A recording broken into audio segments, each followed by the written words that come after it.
കണ്ണൂർ ജില്ലയിലെ ആദ്യത്തെ കൊലപാതകം എന്ന് പറയുന്നത് വാടിക്കൽ രാമകൃഷ്ണന്റെ കൊലപാതകമാണ്. ആ വാടിക്കൽ രാമകൃഷ്ണന്റെ കൊലപാതകത്തിന് നേതൃത്വം കൊടുത്ത അന്നത്തെ ചെറുപ്പക്കാരനാണ് ഇന്നത്തെ മുഖ്യമന്ത്രി പിണറായി വിജയൻ എന്ന് പറയുന്ന മനുഷ്യൻ. അപ്പൊ എങ്ങനെയാണ് ഈ കുട്ടികൾ നന്നാവുക? അവർ ആരെ കണ്ടാണ് മാതൃകയാക്കേണ്ടത്? SFIയുടെ ക്രിമിനലുകൾ, ഗുണ്ടകൾ മാതൃകയാക്കുന്നത് ഈ അക്രമ രാഷ്ട്രീയത്തിന് നേതൃത്വം നൽകുന്ന, കൊട്ടേഷൻ സംഘത്തിന് നേതൃത്വം നൽകുന്ന, ആരെയും പച്ചയ്ക്ക് കൊല്ലാൻ തീരുമാനമെടുക്കുന്ന മാർക്സിസ്റ്റ് പാർട്ടി എന്ന് പറയുന്ന സംഘടനയെ കണ്ടിട്ടല്ലേ അവർ പഠിക്കുന്നത്. കണ്ണൂരിലെ ആദ്യത്തെ രാഷ്ട്രീയ കൊലപാതക കേസിലെ പ്രതിയാണ് കേരളം ഭരിക്കുന്ന മുഖ്യമന്ത്രി. അദ്ദേഹത്തെയാണ് ഈ SFI കുട്ടികൾ മാതൃകയാക്കുന്നത്. TP ചന്ദ്രശേഖരനെ കൊന്നതും KT ജയകൃഷ്ണൻ മാസ്റ്ററെ ക്ലാസ് റൂമിലിട്ട് കൊലപ്പെടുത്തിയതുമാണ് CPM യുവതലമുറയ്ക്ക് നൽകുന്ന സന്ദേശവും മാതൃകയും. വയനാട്ടിൽ സിദ്ധാർത്ഥ് കൊലപ്പെടാൻ കാരണം ഈ പ്രസ്ഥാനത്തിന്റെ ആശയവും നയവുമാണെന്ന് തറപ്പിച്ചു പറയുകയാണ് ശോഭാ സുരേന്ദ്രൻ. കഴിഞ്ഞ എത്രയോ വർഷങ്ങളായി കേരളത്തിലെ ക്യാമ്പസുകളിൽ, ഈവൻ സ്കൂളുകളിൽ പോലും, 8ാം ക്ലാസ് കഴിഞ്ഞ കുട്ടികൾ പഠിക്കുന്ന സ്കൂളുകളിൽ പോലും ഈ SFIക്കാരുടെ വലിയ രീതിയിലുള്ള ആക്രമണങ്ങളും ഇതുപോലെ തന്നെയുള്ള സംഭവങ്ങളും, അത് ഏറ്റക്കുറച്ചിലുകൾ ഉണ്ട് എന്ന് മാത്രമേ ഉള്ളൂ. കുറെ വർഷങ്ങളായിട്ട് ഇതിവിടെ തുടരുകയാണ്. പണ്ട് ഇത് മുഴുവൻ നടത്തിയിരുന്നത് അഖില ഭാരതീയ വിദ്യാർത്ഥി പരിഷത്തിനെതിരായിട്ടായിരുന്നു, ഞങ്ങളുടെ കുട്ടികൾക്കെതിരായിട്ടായിരുന്നു. അതിന്റെ ഒരു ഉദാഹരണമാണ് പമ്പയാറ്റില്, പരുമലയിലെ പമ്പയാറ്റിൽ 3 കുട്ടികളെ ഇവർ ക്രൂരമായി കല്ലെറിഞ്ഞു കൊന്ന സംഭവമുണ്ടായി. ഒരുപക്ഷെ അന്ന് ഇങ്ങനെ ഒരു സംഭവം കലാലയങ്ങളിൽ സംഭവിക്കരുത് എന്ന് തീരുമാനമെടുക്കാൻ അന്നത്തെ ഭരണാധികാരികൾക്ക്, അതായത് മാർക്സിസ്റ്റ് പാർട്ടി എന്ന് പറയുന്ന ഉപജാപക സംഘത്തെ നയിക്കുന്ന സംസ്ഥാന സെക്രട്ടറി ഉൾപ്പെടെയുള്ളവർക്ക് സാധിച്ചിരുന്നുവെങ്കിൽ ഇത്തരമൊരു സാഹചര്യത്തിലേക്ക് ഈ മാഫിയ സംഘം മാറില്ലായിരുന്നു എന്നുള്ളതാണ്. പിന്നീട് നമുക്ക് എല്ലാവർക്കും ഓർമ്മയുണ്ട്, തൃശ്ശൂരില് കേരളവർമ്മ കോളേജിനകത്തും അതുപോലെ തന്നെയുള്ള സ്ഥലങ്ങളിലും ഒരു ABVPയുടെ ഒരു കുട്ടിയുടെ കണ്ണ് ചൂഴ്ന്നെടുത്ത സംഭവം ഉണ്ടായി. അങ്ങനെ എത്ര സംഭവങ്ങളാണ് കലാലയങ്ങൾക്കകത്ത് ഈ SFIയുടെ ക്രിമിനലുകൾ, ഗുണ്ടകൾ ചെയ്തിട്ടുള്ളത്. ഇത് ഈ കുട്ടികളിൽ ഇത്തരത്തിലുള്ള ആക്രമണ വാസന എങ്ങനെ ഉണ്ടാകുന്നു എന്നതിനെ കുറിച്ച് ചിന്തിക്കണ്ടേ?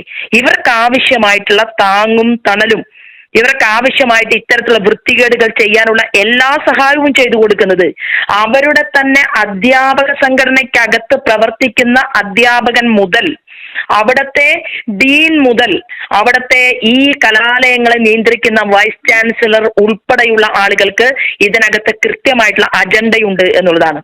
കുട്ടികൾ ക്ലാസ് മുറികളിൽ എല്ലാവർക്കും രാഷ്ട്രീയമുണ്ടാകും, അവരവരുടേതായിട്ടുള്ള രാഷ്ട്രീയ പാർട്ടികളോട് ആഭിമുഖ്യമുണ്ടാകും, തന്റെ വിദ്യാർത്ഥി സംഘടനയോട് സ്നേഹമുണ്ടാവും, അതിൽ കൂടുതൽ ആളുകൾ മെമ്പർഷിപ്പ് എടുക്കണമെന്നുള്ള ആഗ്രഹമുണ്ടാകും.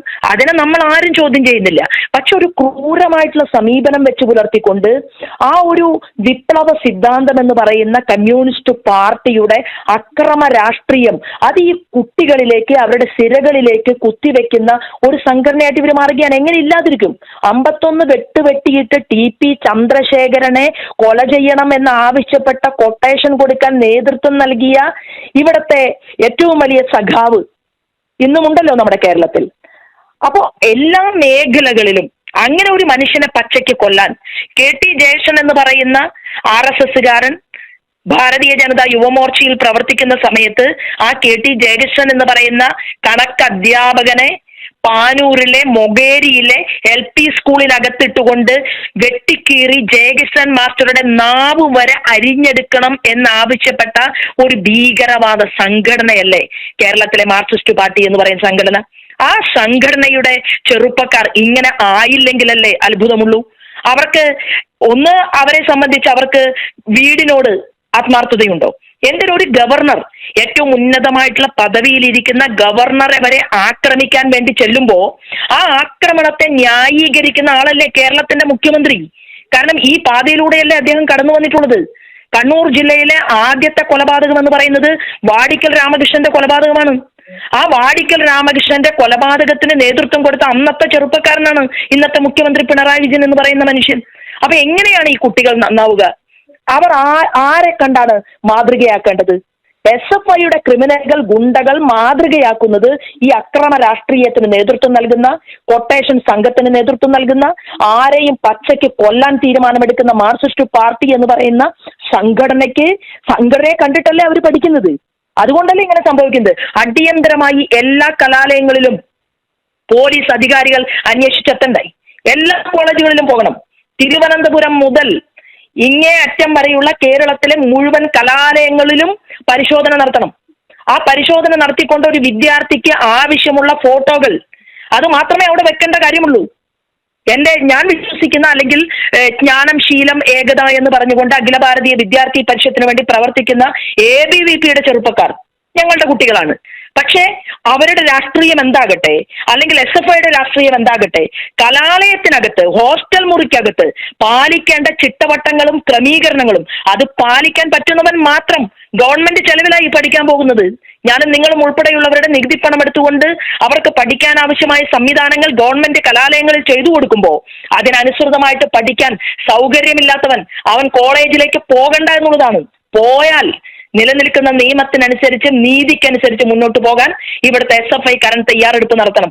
നടത്തിയില്ലെങ്കിൽ ഇപ്പോ ആ കുഞ്ഞിനെ, ആ ചെറുപ്പക്കാരനെ, അവന്റെ അച്ഛൻ, സിദ്ധാർത്ഥന്റെ അച്ഛൻ പൊട്ടിക്കരഞ്ഞുകൊണ്ട് കേരളത്തിലെ ജനങ്ങളുടെ മുന്നിൽ നിൽക്കുകയല്ലേ, അമ്മ ഉൾപ്പെടെയുള്ളവര്.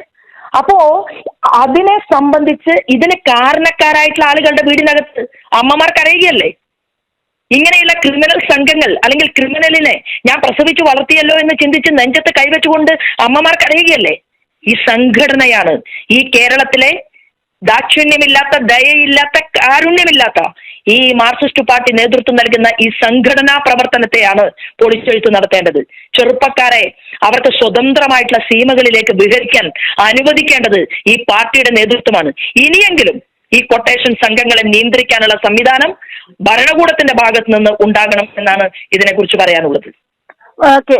നമ്മുടെ രാജ്യത്തെ, ഭാരതത്തിലെ മറ്റ് സംസ്ഥാനങ്ങളിലെ കാര്യം എടുക്കുകയാണെങ്കിൽ കേരളത്തിലാണ് ഇത്രയധികം സ്ഥിതിഗതികൾ വഷളാണ് എന്ന് പറയുന്നതിൽ മാഡത്തിന്റെ പ്രതികരണം എന്താണ്? നോക്കൂ, അഖില ഭാരതീയ വിദ്യാർത്ഥി പരിഷത്ത് എന്ന് പറയുന്ന വിദ്യാർത്ഥി സംഘടനയ്ക്ക് പ്രാമുഖ്യമുള്ള ഒരു കോളേജിലും 4 SFIക്കാർ പ്രവർത്തിക്കുന്നുണ്ടെങ്കിൽ, അല്ലെങ്കിൽ KSUക്കാർ പ്രവർത്തിക്കുന്നുണ്ടെങ്കിൽ അവിടെ അക്രമം ഉണ്ടാകുന്നില്ല. അവർ 4 ആകട്ടെ 8 ആകട്ടെ കുറഞ്ഞ ആളുകൾ അവരവിടെ പ്രവർത്തിക്കുന്നു സന്തോഷത്തോടു കൂടിയിട്ട്. എന്തുകൊണ്ടാണ് ഈ മാർക്സിസ്റ്റ് പാർട്ടിക്ക് കൂടുതൽ അംഗസംഖ്യയുള്ള, അതായത് SFIക്ക് അംഗബലമുള്ള കോളേജുകളിൽ ഈ അക്രമം ഉണ്ടാകുന്നത്? ഇപ്പൊ ഇന്ത്യ ഭരിക്കുന്ന വിവിധങ്ങളായിട്ടുള്ള സംസ്ഥാനങ്ങളിൽ മുഖ്യമന്ത്രിമാരുള്ള ഒരു പ്രസ്ഥാനമല്ലേ ഭാരതീയ ജനതാ പാർട്ടി? അപ്പോ ഇവിടെ രാഷ്ട്രീയ സ്വയംസേവക സംഘത്തിൽ വിശ്വസിക്കുന്ന അഖില ഭാരതീയ വിദ്യാർത്ഥി പരിഷത്ത് എന്ന് പറയുന്ന സംഘടന എത്രയോ കോളേജുകളിൽ അവർക്ക് പ്രസിഡന്റ് ഉണ്ട്, അവർക്ക് ചെയർമാൻ ഉണ്ട്, വൈസ് ചെയർമാൻ ഉണ്ട്. എന്തേ അവിടെയൊന്നും ഇങ്ങനെ അക്രമം ഇല്ലാത്തത്? വിരലിലുണ്ടാവുന്ന മാർക്സിസ്റ്റുകാർ എവിടെയും ഉണ്ടാകുമല്ലോ, അവിടെയൊന്നും അക്രമം കാണുന്നില്ലല്ലോ. അപ്പൊ ഇവർ അക്രമ രാഷ്ട്രീയത്തിലൂടെ മുന്നോട്ട് പോകുന്നത് കൊണ്ട് ഇന്നും കേരളത്തിലെ കലാലയങ്ങളിൽ കുട്ടികൾക്ക് അവരുടെ വിശ്വാസത്തിൽ നിൽക്കാൻ, അവർക്ക് പഠിക്കാൻ ആവശ്യമായ സംവിധാനങ്ങളിലൂടെ മുന്നോട്ട് പോകാൻ അതിന് സൗകര്യം ഒരുക്കി കൊടുക്കാത്തതിന്റെ കാരണം എന്ന് പറയുന്നത് ഈ പ്രത്യയശാസ്ത്രമാണ്. ഈ പ്രത്യയശാസ്ത്രം എന്ന് പറയുന്നത് ചോറയുടെ പ്രത്യയശാസ്ത്രമാണ്. ഈ പ്രത്യയശാസ്ത്രം എന്ന് പറയുന്ന വിപ്ലവം എന്ന് പറയുന്നത് ഒരു കുഞ്ഞിനെ നന്നാക്കി വളർത്തിയെടുക്കാനുള്ള പ്രത്യയശാസ്ത്രമല്ല എന്നുള്ളത് അതുകൊണ്ടാണ് മനുഷ്യത്വരഹിതമായിട്ടുള്ള സമീപനം ഇത്തരത്തിലുള്ള SFI സംഘടനയുടെ ഭാഗത്ത് നിന്ന് ഉണ്ടാകുന്നത്. ഇനിയെങ്കിലും ചെറുപ്പക്കാർ ഈ നീതിയില്ലാത്ത പ്രസ്ഥാനത്തിന് വിരുദ്ധമായി, തെറ്റു ചെയ്യുന്ന പ്രസ്ഥാനത്തിന് വിരുദ്ധമായി ചിന്തിച്ചില്ലെങ്കിൽ പല അമ്മമാരും കേരളത്തിൽ കരയേണ്ടി വരും എന്നുള്ളതാണ്.